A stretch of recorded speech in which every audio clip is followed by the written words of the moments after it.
সারা বাংলাদেশে গত বছরের 5ই আগস্ট ছাত্র জনতা, বাংলাদেশ জাতীয়তাবাদী দল এবং সাধারণ জনগণের সম্পৃক্ততায় দেশ থেকে একটা খুনি ফ্যাসিস্ট স্বৈরাচার সরকারকে বিতাড়িত করা হয়েছিল।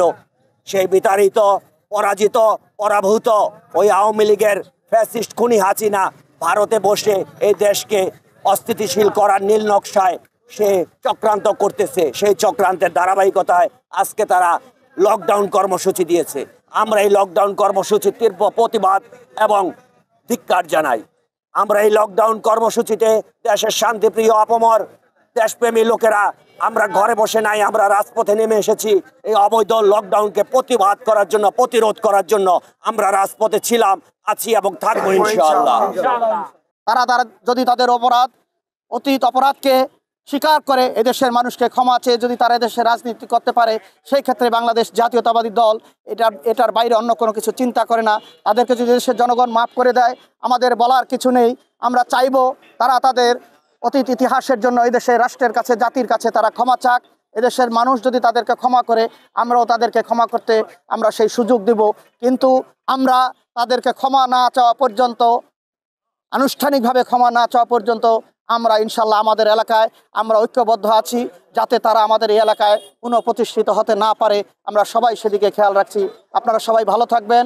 আপনাদের সকলে সুস্থ এবং দীর্ঘ জীবন কামনা করছি। স্কিন শুষ্ক রুক্ষ হয়ে যাবে বলে কি বাইরে যাবে না? জাস্ট 1 2 3 4 করো, স্কিনটাকে রিভাইভ করো। আধিপত্যের দোসর শেখ হাসিনা বাংলাদেশের নির্বাচনকে শুধু বানচাল করার জন্যই নয়, দেশে জনগণকে ভোগান্তির জন্যই তার এই প্রচেষ্টা। বাংলাদেশ জাতীয়তাবাদী দল, আমাদের উপজেলা বিএনপি নেতা বলেছে ক্ষমা চাইবে। তারা তো দেশেই নেই, ক্ষমা কোথার থেকে চাবে? তারা পালিয়ে বেরোচ্ছে। আর তারা গুপ্ত হত্যার জন্য প্রস্তুত আছে।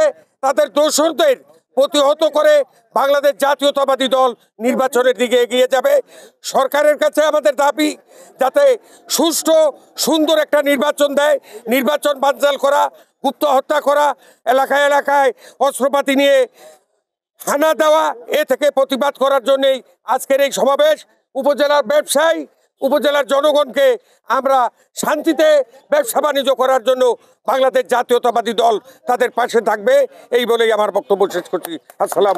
নিষিদ্ধ আওয়ামী লীগ কর্তৃক আয়োজিত যেই এই দেশের মধ্যে অশান্তি এবং নৈরাজ্য সৃষ্টির জন্য যে চেষ্টা করা হচ্ছে, তাকে প্রতিহত করার জন্য আমুডু উপজেলা বিএনপি, ছাত্রদল, যুবদল, শ্রমিক দল সহ শত সহযোগী সংগঠন আছে। আমরা সবাই ঐক্যবদ্ধ আছি। আমরা দেশের শান্তি শৃঙ্খলা রক্ষার জন্য এবং এই ধরনের সন্ত্রাসী কার্যক্রম নির্মূল করার জন্য আমরা সর্বোচ্চ চেষ্টা করব, যাতে আমরা সকালে মিলেমিশে সুন্দরভাবে রাষ্ট্রে আমাদের ধারাবাহিক কার্যক্রম অব্যাহত করতে পারি।